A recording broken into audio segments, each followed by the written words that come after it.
Également pour Alex Di Rocco, hein, n'hésitez pas à les poser dans le chat, je jetterai un petit coup d'œil. Bonjour Alex. Pas, ouais. Bonjour. Merci d'être avec nous dans l'avant-match. Merci à vous de me recevoir.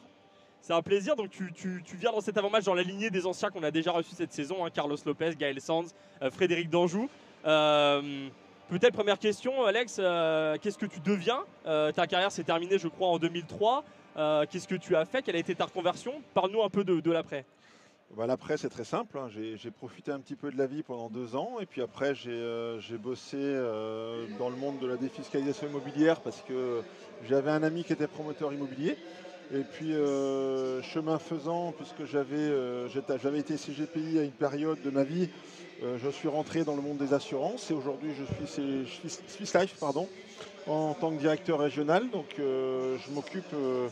de pas mal de monde sur le terrain et de pas mal d'inspecteurs. Donc je dirais pas que je manage une équipe de foot, mais je manage une équipe d'hommes et de femmes. Ouais, voilà. Mais en tout cas, tu as coupé totalement avec le football, plus de pratique, plus d'entraînement, toi, tu n'entraînes pas, rien du tout? Non, j'ai tenté l'aventure il y a déjà quelques années, mais ça ne m'a pas forcément plu comme je l'aurais souhaité. Donc je suis parti vers d'autres horizons puisque je devais faire à un moment donné un choix entre rentrer dans le monde du football mais à un niveau plus amateur ou alors continuer dans ma voie professionnelle. Et je n'ai pas pris le risque, donc je suis resté sur le monde pro et le monde des assurances. Très bien.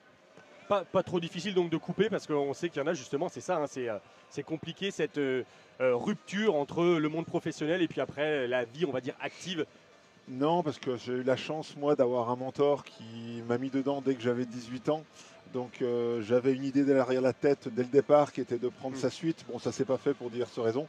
Et j'avais préparé ma sortie, donc j'ai pas eu de difficulté à tourner la page. Et puis naturellement, j'ai envie de dire, quand on est dedans, on ne regarde pas trop derrière, donc on avance. Ouais. Voilà. Bon, voilà, très bien. Ok, ça marche. Alex, on a une petite vidéo à te montrer. Je te laisse regarder sur l'écran là-bas. Je crains le pire.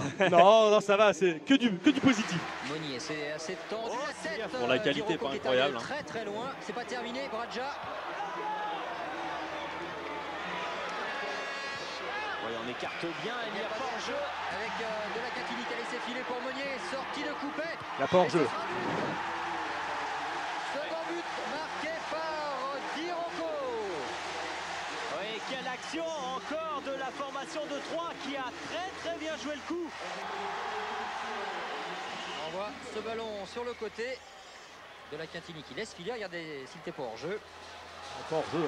À quel centre au millimètre. Et puis là, il y a 2 joueurs de 3 pour se jeter. Le stade a sur bien le ballon. changé. Ouais. Mais justement, tu te souviens alors de ce but? Parfaitement. C'était le premier but de l'année de la montée. Voilà. Le grillage qui s'est effondré, donc de gros souvenirs. Et est-ce que tu te souviens qu'il n'a pas compté en fait? Peu importe. Voilà. On est d'accord qu'il y a la vidéo, donc il compte. Peu importe. Tant qu'il y a une vidéo, ça reste. Moi, ce que je retiens, c'est que c'était le premier match de l'Estac à domicile. C'était de la SSE. Ouais. Une bande de potes qui montait en Ligue 2. Donc, moi, j'étais arrivé en début d'année. Donc, non, franchement, c'était top. Que de bons souvenirs. Ouais. Même si le club a bien évolué depuis, heureusement. Ah oui. Mais le monde pro aussi a changé. Donc, non, c'est bien. Comme je disais tout à l'heure, que ce soit la SSE ou l'Estac, ça reste que des bons souvenirs humains avant tout. Et puis après, bien, il y a eu des victoires, mais il y a aussi des défaites, et ça fait partie du sport. C'est ça. Quand on est pro, de toute façon, il faut s'habituer. On ne peut pas avoir que des victoires dans une vie. On aimerait bien. Allez, je regarde un peu dans les commentaires. On a Ded Romero qui dit « Waouh, les souvenirs, ça fait plaisir de voir Alex ». On a Daddy qui te félicite encore pour ton triplé à Louis II en Coupe de la Ligue. Il y était et c'était un super souvenir.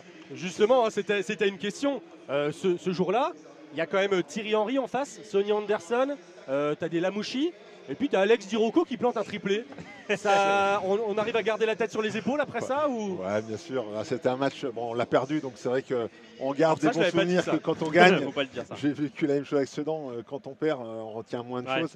Mais ouais, c'était des bons souvenirs. Un triplé, je crois que c'est la première fois ou la seule fois de ma vie que j'en ai fait. Ah oui. Donc, en plus à Monaco, donc c'était voilà, c'était sympa. J'allais dire, je crois que du côté de l'Estac aussi, un triplé en coupe, il y a toi, et puis il y en a eu peut-être quand on avait gagné 12-0 il y a quelques années à Château-Thierry, mais on en a eu que très peu des joueurs qui ont mis des triplés à l'Estac. Il n'y en a pas eu beaucoup. Ouais, Alors pour l'Estac, ce qui est dommage, c'est qu'on ne soit pas passé ce jour-là, ça aurait fait un peu plus de bruit. Et puis peut-être que personnellement, j'aurais profité aussi un peu de ce triplé. Mais bon, non, franchement, en plus, je me souviens que le terrain c'était l'hiver, il faisait froid. Attention, t'as un supporter de l'AS Monaco à côté. Alors, les terrains, c'est plus que c'était non plus. Hein, tout a Alors, si évolué. tu parles que du terrain, ça va. Parle pas de l'ambiance. Le football, Non, il a mais bon, changé. voilà. Alex, peut-être pour revenir un peu à l'actualité, à cette équipe de l'Estac, est-ce que tu fréquentes régulièrement le stade de l'Aube? Tu habites à Troyes, j'imagine? Oui, j'habite à Troyes. Alors, je viens moins souvent qu'avant, mais je viens avec la petite de temps en temps. On vient, on prend une frite à la mi-temps, voilà, on regarde le match et Ouais. on repart.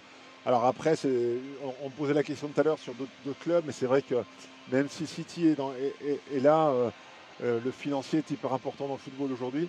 Et on se rend compte que sans la manne financière, c'est compliqué d'exister. Alors en Ligue 1 encore plus, mais même en Ligue 2, quand on redescend, c'est compliqué. Les résultats ne sont pas extraordinaires.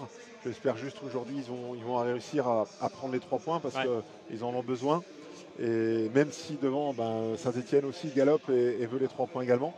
Mais c'est toujours, comment on pourrait dire ça? C'est toujours frustrant d'être dans une ville où le football n'est pas porté haut et on aimerait mieux que ça soit plutôt en Ligue 1 qu'en Ligue 2, voire même en haut de tableau de Ligue 2 et pour l'instant on est encore un peu loin. Alors, il reste des points à prendre, effectivement, une dynamique à Moi, inverser. je vais retenter ma chance. Hein. J'avais Vas-y. essayé la semaine dernière avec Danjou, qui était donc ancien Auxerrois et ancien Troyen. Je vais retenter ma chance. Aujourd'hui, Saint-Etienne, 3 ou 3 Saint-Etienne. Ton cœur, il est de quel côté? Il est de quelle couleur? Non, je suis troyen, j'ai vécu des beaux moments à Saint-Etienne. Yes. Je suis Il pour dit ça un peu avec désespoir. Non, mais je suis troyen. Alors, j'ai envie de dire, je sais que ça va être compliqué aujourd'hui, mais un petit 1-0, comme je l'ai dit tout à l'heure, un petit 1-0 prend. des familles, on prend. Bah oui. Que ce soit la première ou la 91e minute, on s'en fout. L'important, c'est de prendre les 3 points. Voilà. Exactement. Après, le match L'important, sera pas c'est les facile. 3 points. Voilà. Ça, c'est des discours Mais qui Frédéric ça, Danjou, ça fait c'est 30 resté. ans qu'ils existent, ces discours. On a été piqué dès le départ. Voilà. Bon, on a une petite question encore peut-être c'est qui? C'est Max encore qui nous pose cette question. Quel regard tu portes sur cette équipe de l'Estac qui est très très jeune? Est-ce qu'à l'époque ça existait, à ton époque, des équipes très jeunes comme ça, avec une moyenne d'âge qui est peut-être de 22, 23 ans? 23, ouais. Elle est trop jeune. Ouais, elle Il est faut trop être jeune. clair, j'ai ma fille dans le handball, c'est le même problème. Quand elle est trop jeune, c'est bien quand tout va bien, mais ils ont besoin de cadres, ils ont besoin de référents. Et quand il n'y a pas de Pourquoi ça? référent, c'est compliqué. Ouais. Alors c'est vrai que sur des périodes fastes, ça peut aller, mais sur des périodes plus difficiles, surtout un an, c'est long. Il y a besoin de personnes qui tiennent le vestiaire, qui tiennent le terrain, Ouais. et c'est ce qui peut pêcher. Après, la jeunesse fait que quand tout va bien, tout le monde s'enflamme, Ouais. et quand ça va mal, tout le monde perd son football aussi. C'est ça. Oui, Et là, c'est ce qui est compliqué aujourd'hui à l'Estac. là, voilà, l'équipe aura dû être lancée avant d'être rajeunie. Là, le souci, c'est qu'elle est rajeunie et il faut qu'elle se lance elle-même. Et c'est C'est difficile compliqué. d'y aller. Ouais. Je ne dis pas que j'allais dire voire impossible, mais il faut toujours avoir des papas, comme on dit, et il en manque. Voilà. Ouais, puis en plus avec un Renaud Ripard blessé qui aurait pu être un papa, un Tardieu qui est parti, Nicolas Depréville blessé en ce moment, dans une période très compliquée pour les joueurs. C'est clair. Voilà. Et c'est pour ça que je vais ressortir des vieux discours. Il aurait fallu un papa derrière, un papa au milieu et un papa devant. C'est ça. Voilà, on fait la chaîne tous ensemble. Non, mais voilà, j'enfonce une porte ouverte, hein, mais c'est comme dans tout sport. Il faut des combattants, il faut des jeunes, mais aussi il faut des référents. Ouais, tu dis que le foot a bien évolué, mais il y a des choses qui n'ont pas évolué et ça en fait partie. Mais c'est la vie. Moi, dans le boulot au quotidien, c'est pareil. J'ai une équipe, il y a des nouveaux entrants, il y a des cadres. Si les cadres sont défaillants, les jeunes se glissent aussi dans la brèche. Donc, j'ai envie de dire, c'est un peu ce qui rejoint le monde des assurances et le monde du foot ou le monde du sport pro. C'est que dans le management, les bases sont les mêmes, Ouais. les fondamentaux sont les mêmes. Il faut de l'humain, il faut des référents, il faut des cadres. Et aujourd'hui, si une équipe n'a pas ça, c'est plus compliqué. Ou alors, il faut beaucoup de talent. Ouais. Et c'est peut-être ce qui ne Il y a- balance pas il actuellement. manque du un côté petit de peu, l'Estac. ouais, voilà. Il manque des deux peut-être. Et on espère que ça va se corriger avec une dynamique qui pourrait s'inverser si on gagne aujourd'hui un match important dans ce championnat de Ligue 2. Chaque match est différent, mais une victoire contre Saint-Etienne peut faire du bien. Ça fait du bien, c'est clair. Psychologiquement, dans ça la fait tête, du bien. Ouais.